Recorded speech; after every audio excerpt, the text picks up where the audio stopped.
नमस्कार, मी Supriya Gawas. Welcome back to my YouTube channel. मी आज तुम्हाला कोथिंबीरची वडी करून दाखवणार आहे सोप्या पद्धतीने एकदम. ही धुवून घेतलेली कोथिंबीर बारीक चिरून घेतलेली आहे. त्यासाठी लागणारं साहित्य आलं, लसूण आणि मिरची वाटून घेतलेली आहे.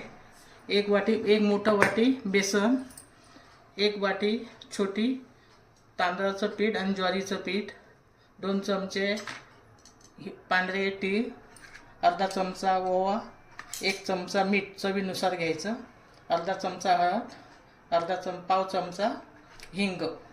आता मी सगळं साहित्य घालून टाकते. हिंग टाकते, हळद,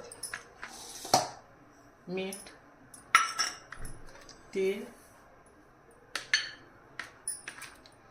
ओवा आपण हाताने क्रश करून टाकायचा. आणि हिरवी मिरची, आलं लसूणची पेस्ट. आता सगळं मिक्स करून घ्यायचं.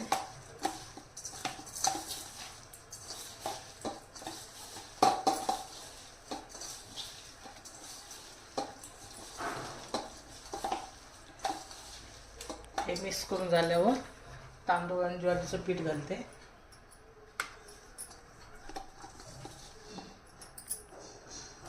आता बेसन घालते. आपल्याला पाहिजे तेवढं बेसन घ्यायचं आहे, जास्त घेऊन ठेवायचं आहे आपण. आता हे मळून घ्यायचं. पाणी अजिबात टाकायचं नाही, लागलं तरच थोडंसं 1 चमचा टाकायचा. पण हे कोथिंबीरच्याच पाण्यात मळून घ्यायचं.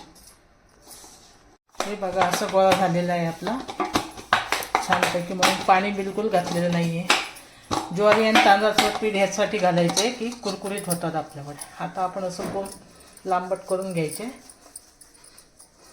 त्यासाठी मी कुकरमध्ये ठेवणार आहे. कुकरच्या डब्याला मी असे गोल असे लांबट गोळे करून कुकरच्या भांड्यात ठेवणार आहे सगळ्याचे.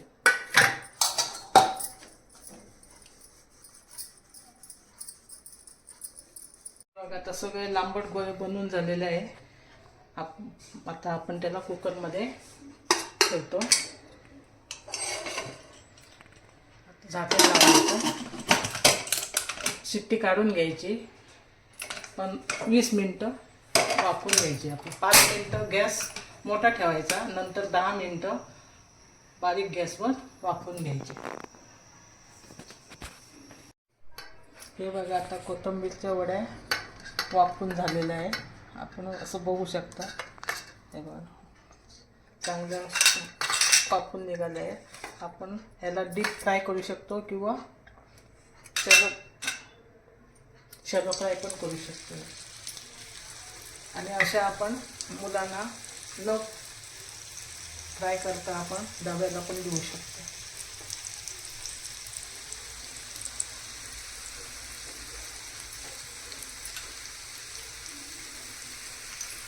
खूप छान झालेली आहे. तुम्ही पण करून बघा.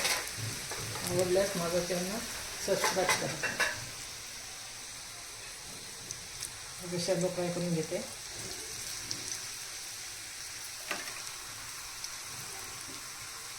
कमी तेलाचं म्हणजे शॅलो फ्राय करायचं. डीप फ्राय करायचं, जास्त तेल घाला.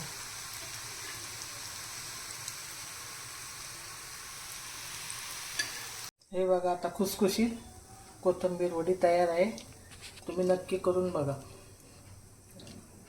कुरकुरीत खुसखुशीत कोथिंबीर वडी तयार.